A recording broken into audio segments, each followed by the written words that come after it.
Assalamualaikum warahmatullahi wabarakatuh. Situational krisis. Komunikasi krisis adalah subspesialisasi dari profesi PR yang dirancang untuk melindungi dan membela individu, perusahaan, atau organisasi yang menghadapi tantangan publik terhadap reputasinya. Komunikasi krisis ditujukan untuk meningkatkan kesadaran akan jenis ancaman tertentu, besarnya, hasil, dan perilaku khusus yang harus diambil untuk mengurangi ancaman.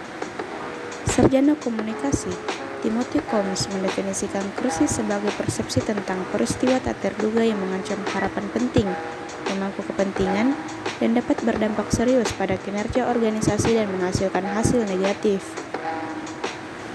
Komunikasi krisis sebagai pengumpulan, pemrosesan, dan penyebaran informasi yang diperlukan untuk mengatasi situasi krisis.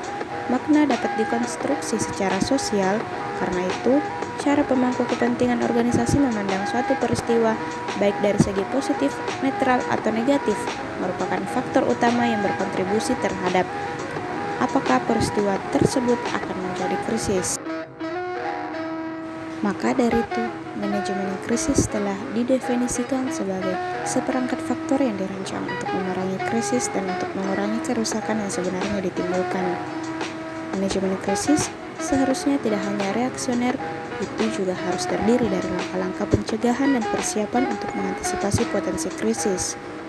Manajemen krisis yang efektif memiliki potensi yang sangat mengurangi jumlah kerusakan yang diterima organisasi sebagai akibat dari krisis, dan bahkan dapat mencegah insiden berkembang menjadi krisis. Adapun teori penelitian dalam komunikasi krisis. Dalam literatur komunikasi krisis, beberapa aliran penelitian ada pada saat yang bersamaan.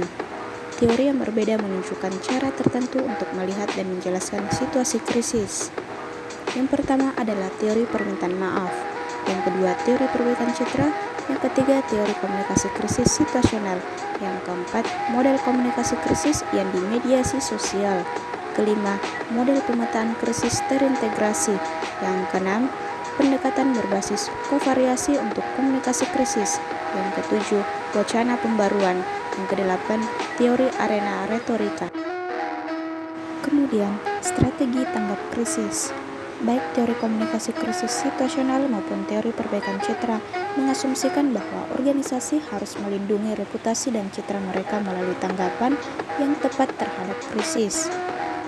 Oleh karena itu, bagaimana menyusun pesan yang efektif untuk mempertahankan krisis menjadi titik fokus penelitian komunikasi krisis. Teori perbaikan citra memberikan serangkaian pilihan yang biasanya diadopsi oleh organisasi termasuk penolakan, penghindaran tanggung jawab, pengurangan ofensif, tindakan korektif, dan mortifikasi. Adapun taktik komunikasi krisis. Pra-krisis.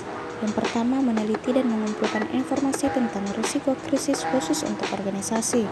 Kemudian, membuat rencana manajemen krisis yang mencakup pengambilan keputusan sebelumnya tentang siapa yang akan menangani aspek-aspek tertentu dari suatu krisis, jika dan kapan itu terjadi. Kemudian, melakukan latihan untuk menguji rencana setidaknya setiap tahun. Kemudian, menyiapkan template siaran pers untuk tim hubungan masyarakat organisasi jika terjadi krisis. Kemudian, rantai komando yang akan diikuti oleh seluruh karyawan dalam penyebaran informasi kepada semua publik selama situasi krisis. Kemudian, dalam krisis, taktik komunikasi krisis selama tahap krisis dapat mencakup hal sebagai berikut. Yang pertama adalah identifikasi insiden sebagai krisis oleh tim manajemen krisis organisasi. Kemudian, pengumpulan dan pemrosesan informasi terkait kepada tim manajemen krisis untuk pengambilan keputusan.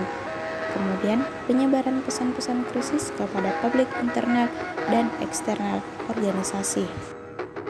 Kemudian, pasca krisis.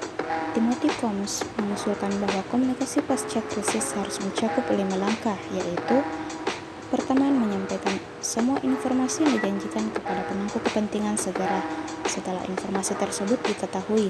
Kemudian, tetap perbarui pemangku kepentingan tentang perkembangan upaya pemulihan termasuk tindakan korektif yang diambil dan kemajuan investigasi. Kemudian, menganalisis upaya manajemen krisis untuk pelajaran dan mengintegrasikan pelajaran tersebut ke dalam sistem manajemen krisis organisasi. Kemudian, memindai saluran internet untuk peringatan online. Yang terakhir, berkonsultasilah dengan para korban dan keluarga mereka untuk menentukan peran organisasi dalam setiap acara peringatan.